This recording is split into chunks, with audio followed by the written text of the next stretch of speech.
Hello, today we are here to discuss Trailblazers. This is the latest from Ryan Courtney. It just came out, the Kickstarter, just got it in.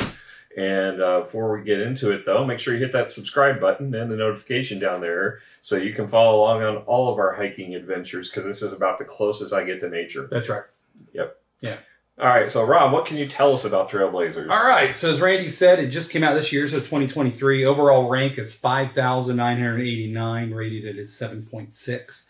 It plays 1 to 8, which is kind of nice. You don't see too many of those come out anymore. Plays in 30 minutes. It definitely took us longer than 30 minutes. But we're really bad about analysis paralysis looking at cards. This time, it was surprising, though. Miranda was the slowpoke. Yeah, that's true. Ages 8 and up, which I could see that. It's not too bad. Designed by Ryan Courtney, art by Seth Lucas, published by Bitewing Games. Now, I haven't seen a retail price for it yet, except for Miniature Market has on pre-order for $38. I did see it available on Geek Market, the deluxe version going from anywhere $85 to $99. Standard was $55. Yeah.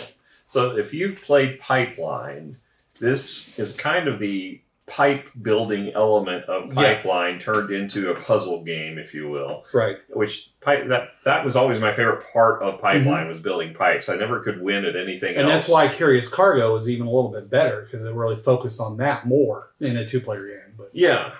I mean, I wasn't as big of a fan of that as you guys were, but Curious I know you loved it. Yeah, I did. It was okay, but I've played a much better two-player game just recently. So, but yeah, this one I thought was very interesting because I love puzzle games and I love the Pipeline build pipe aspects. So let's talk about what's in the box now. So first of all, you get these very thin cards that they're very thin, more ways than one. They're narrow and they're very flimsy. Yeah, but they do have a little bit of a linen finish to them. So there's, I mean, there's that, but it doesn't really add a whole lot. No, and these I'm afraid are going to bend really easily. Yeah. So you don't want to pick it up trying to scoop it up. You're going to have to slide it off the table. I think they make sleeves for this side of card, though, if you wanted to do they? That. Well, I think would they be like the ones for Space Base? Yeah, something like that. Yeah, I don't know if it's exactly the same size or not, but yeah, those are. It's going to have to be something like that because these are super narrow. Right. But you got to shuffle them, so you'll probably want to sleeve them, but then it's going to be a stack of thin cards. They're going to be sliding everywhere. I mean, they do anyway. Yeah. So all the cards though have that same texture. The larger ones are kind of your starting bases, if you will, and then you've got cards that represent your game, your player cards. Well, you got player cards, and you have during game bonuses and in game bonuses. Yeah. And I'm assuming there was a stack of those. There's not a whole lot, but I think because this is the Kickstarter edition, you got a couple of extra ones. But I think there's 8 of each, and then you shuffle them and deal out 2. Okay. The nicest bits are the wooden bits. So there's actually 2 different sets of wooden bits. This is in the Kickstarter version. I don't know what it would be in a retail version. But the Kickstarter version has wooden bits that represent animals for one play style of an expansion. One expansion, yeah. And then it's got an adventures expansion where you're basically having all 3 of your trails building at once, because you have a hiking trail, a biking trail, and a kayak trail. Right. And you have to keep up with the hikers, bikers, and kayakers in that one. We have not tried that version of it yet. And there's also a solo mode as well. So for the other expansion, there's a whole other set of wood, but it's all got like screen printing on it. On one side. On the fire. Yeah, no, you're right. It's all one-sided. Kind of disappointing. It would be. Yeah, it's not that big of a deal. But there's also another deck of cards, because this game plays up to 8 people. Yeah. You're going to need So like 1 to 4, you do one stack, and then 5 to 8, you do the other. And I'm assuming you would just shuffle them all together, even though the backs are different? No, I think you just have 2 different decks of cards. Oh, okay. So 1 on each side of the table. Okay. And then there's also this little travel bag that you can... It's supposed to make it portable, I think, but it's not going to fit everything. Well, no. Well, it's got a little belt hook, too. So it's designed for take it on the trail. Which I will never do. So weird. I might travel with it to Well, there might be a trail out in the yard you could go on. But I would be going outside. They have to build an enclosure around my yard for me to go out there with air conditioning. So yeah, I mean, there's nothing super exciting about the components except for the wooden bits are nice, but that would have been nice if they were painted two-sided. All in all, I think it's nicely done, but there's nothing that wows me. I'll probably go ahead and give it a 7. I think 7's right. I mean, the wooden bits are nice, but it is what it is. All right, so let's talk about the theme. So the theme of this is obviously outdoors, hiking, adventuring in the outdoors. Right. And you're building different routes for the people to take in your map. You've got a home base for each one of the bike trail, the hike trail, and the kayak trails, which are actually waterways, like not really trails, but they're represented by the different paths you can take, which are look like water or dirt, or I don't know what the orange is supposed to represent. I guess it's just a dug-in dirt trail, or maybe clay, or could be something like that. So you're basically drafting these cards to build your trail from, and thematically it's pretty. I mean, it looks like when you build it, it looks like a map you might see in a nature preserve on a trail, like on a park or something. For the map of the trails. Yeah, although they've actually labeled animals on it, which you don't typically see that on a nature hike. This is where you'll find the bear or the bougie cow, also known as the bison. So, they've got the labeled on the picture all the animals. Right. So, but you have to have it for gameplay purposes. So. I think it looks very attractive. I really like the color. I think the colors stand out really well, but I think that's also probably going to be a negative. Is that I don't think it's going to be colorblind friendly because the trails don't have any distinctive marks that differentiate the type of trail. So the waterways do a bit. I mean, they've got the rapids. A little bit, but the brown and the red still have the footprints on them. Mm-hmm. So I mean. I think it would be tough for someone that's colorblind to play the game. Yeah. So, but other than that, it's really colorful because it's got the pastel colors, like the pastel red and the pastel blue, and then the brown is just brown. But it brings up the question: why are there footprints on the biking trail? Is it they carrying their bikes? Either that, they're not actually riding. Yeah, they're not riding. They're tired. So that'd be me. I'd ride a little bit, then I have to push the bike the rest of the way. Yeah. So, I mean, I think it's attractive. I don't think the art, it's minimalist art. There's not a whole lot of it. But I think the colors are appealing. They are distinct enough. You can clearly tell differentiation, assuming you're not suffering from a color blindness that impacts you. And the art of the player cards are pretty nice. They're cartoonish. Yeah, a little bit, but even though I think that aesthetically it looks really good, it doesn't exude the theme of trailblazing. So I don't get that feeling at all. But it does look very pretty. Yeah. Well, you're trail building. I don't know. So still, I mean, you're trailblazing, and it doesn't feel like I'm blazing anything. So. All right. I guess you're not setting the park on fire. Right. Yeah. All right. So it looks good, but it doesn't feel like I'm walking on a trail. Okay. So I'm still I'll probably give it a 7.5. I don't think there's anything that's super exciting, but I do like the implementation that they've done with the turning what was pipes before into paths and how they've implemented the gameplay with that. I think I'm at a 7. Moving on to Rulebook. So first of all, I love this feel of Rulebooks when they have nice texture. Yeah, I opened the game up because Randy was coming home, so I was kind of set it up a little bit. I thought, man, this Rulebook feels really neat. Yeah, it's actually got a better lid finish than the cards. It really does. Yeah, it feels really good in your hand. The only problem with these kind of books is you got to be very careful because you will easily put bins in them. Yeah, they stay. There's one there already, but it's not a huge deal. There's actually a bigger one here. It's his ball. But it still looks nice and feels nice. Sure. And it's got all the components pictured just like the way it should. Not to be judging. I've been playing a lot of games lately that don't. So the setup is super easy. It is. Takedown's going to take a little longer, but it's not too bad because all you're doing is pulling these tile cards up and stacking them back up and putting them away. Gameplay is broken out into a logical.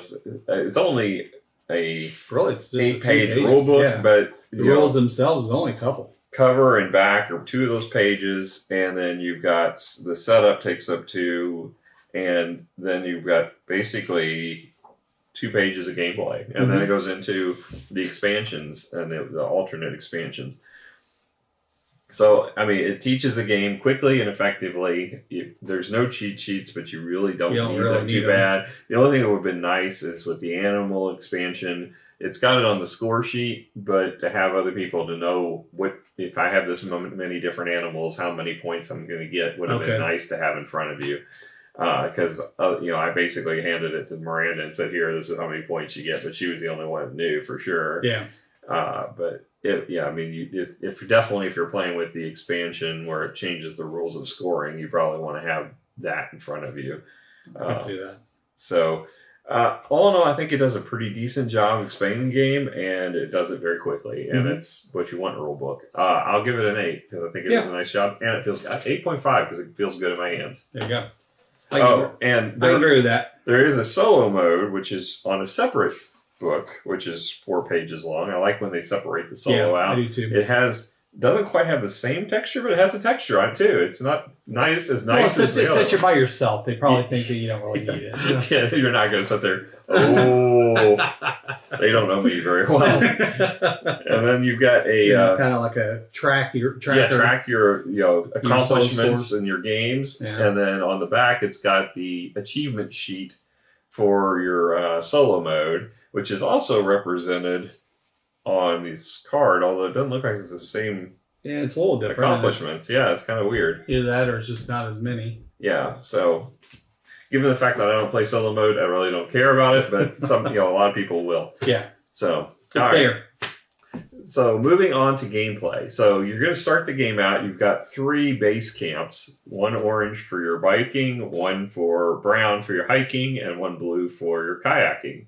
Huh. So hopefully you're into all those things because you have to do them in the game. Not actually physically doing them, but you have to play the cards. Thank goodness, because we would have sucked. Yes. I would have died before the hiking was over. So you get then a stack of 8 of these cards that you're going to then be able to evaluate and decide which one of the base camps you're going to place first. And just so you know, you actually have 2 decks of cards that we mentioned before. You could pick either one. Yeah. You don't have to pick the brown or the dark blue one. Either one will work. I think it was green, but okay. Okay.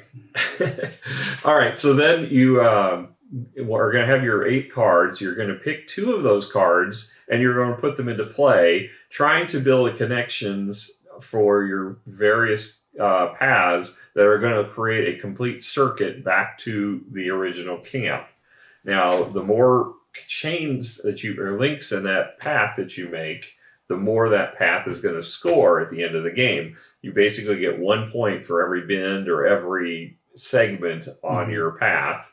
But then the harder it is to come back. Exactly, as I found out painfully right away. Because when we get into the animal expansion, we'll talk a little bit more about that.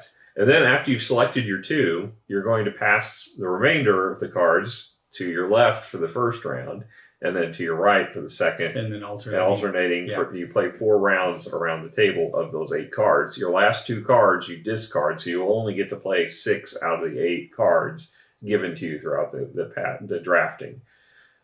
You're going to then, after the end of it, check to see if anybody's met the in-game scoring conditions. And if so, you place your marker for your team on the first position that's open on it, which 6 points is the first one on all the cards, 3 the second, and 1 the third. And then if I remember right by looking at the rules, if you do it at the same time, you both score the maximum number. Yeah. So now one thing it didn't specify clearly in the rules is if that happens, do you eliminate one of the lower positions? Yeah, that part I didn't read. I didn't see it in the rule book, so it's we didn't have that condition. Yeah, I did. We barely scored any of them. We barely got one to happen, so they were not easy. They were not. One of them, I don't even know why they didn't just make it an in-game scoring. Yeah, that one was just so big of a requirement. Very possible, almost impossible that you would get that. You certainly couldn't get it before round 3 of the 4. Right. It would be very unlikely to get it in round 3. The best you got a shot at is the end of the game, I think. So yeah, I don't know why they didn't make that one an in-game scoring. But then you're going to keep doing that for 4 rounds. As I mentioned, each round though you're going to play another one of your bases into the camps, except for the 4th round where you've already played your 3 bases. Right. So that one is just purely getting. And just remember to do that. Miranda forgot to play her 3rd base on the 3rd round. So. Yeah. It's because that's kind of important because you won't be able to finish any of that path. That's how you score. Yeah. So, the scoring is very straightforward and simple. You add up the points for all your bins and connections for each color, and then you get your points for the bonus cards that you've completed. There's 2 in-game bonuses. Whoever's got the most that meet the condition gets the most points, and so on. And again, it's the same 6-3-1 scoring system. And then the final thing is if you're playing with the animal expansion, which we played with, there's animals pictured on the tiles. Now, you can choose to play those animals if you want to. You don't have to. If you play it, though, normally during placement, you can place the tiles so that they're distinct, as long as they're touching another tile. They cannot be like just setting one off in the open at ether there. It has to connect to a tile. It doesn't even have to match the terrain type. No, it just has to touch. But if you don't make a complete terrain match, it's not going to score for you. Correct. But you can also opt to cover part of a tile, or you can cover the entire tile, you said. So when you cover the tile, it will alter potentially the route that tile is taking. And that's how I ended up figuring out, because it took me forever. I was always playing distinct tiles throughout the game, and it was like, I'm never going to finish this. And then I realized, wait a minute, I can adjust, but I can adjust my route so I can complete this path. But the problem is if you put an animal on the tile, it'll score you points at the end for each distinct animal when that path is completed. Right. But you cannot cover up that tile at all. You can't cover it up. And I had built in one space where I had 2 animals on either side of it. So there was no way. And I got the perfect tile where I could have bent it and covered it up. But the dumb cougar was sitting right where my tile needed to go. I think it's a mountain lion. So I thought cougar was a mountain lion. So obviously I think they're different, but I don't know. Okay. But it's Johnny Mountain Lion would not sound right, that's for sure. All right. So as when you complete the path at the end of the game, you'll get the points for each of the animals, and they stack to the point where if you get all 6 distinct ones, you get a bunch of points. You get 21 points for those animals. We didn't come close. No, the best I got was 4 animals, and that was worth 10 points. Yeah, I think I got 3, and Miranda, I think, got 3 on her best one. Yeah. So it's a nice perk to get those animals. She's got a dead wolf on her back. It was sleeping. It was legs up sleeping. Yeah, my dog sleeps with his legs up. Tucker, I think, dies every night and responds. All right. So yeah, it's basically, it's a straightforward addition, very simple scoring for the game, with or without the expansion. It's not hard. Yeah, the only complex scoring is going to be the in game scoring or the end game scoring. That's where, if there's any complexity, it's going to be with that. Yeah. So this is a very easy game to teach. It's a very easy game to get to the table. It does take up a lot of space because you've got you're building your maps and it plays up to 8. I could imagine 8 people doing that. That'd be crazy. You have to have a pretty big table. You would have to have a huge table to do it. Now I'm curious. I want to do it now. Yeah, that'd be fun. So, I think with Miranda's sister and her 8 children, you'll be able to do it this weekend. We might have the opportunity right away because this is definitely a game I could see them enjoying. For sure. Yeah, I think it's a good entry-level game. I do too. And it's also, I think, a good way. It would be nice to have this before Pipeline, because it would introduce that concept of the game at least. The complexity of Pipeline is not really the pipe building, except for trying to get your pipes the right way. It's the oil markets. Yeah, it's managing the markets in conjunction with trying to build your pipes so that they connect. I like and appreciate that they're taking bits of Pipeline and making other games with them, especially this bit, because this is my favorite of the bits.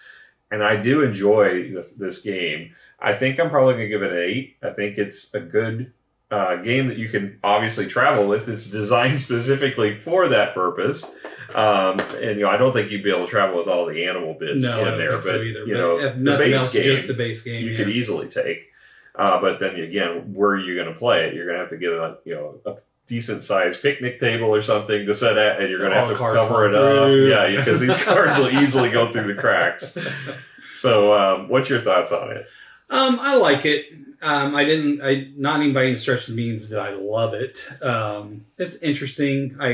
I think it would be, I think to your point, I think it'd be a good intro game. So maybe if you're going to a game night where you don't know the level of gamers that you got that'll be attending, this might be a good one to take with you just in case.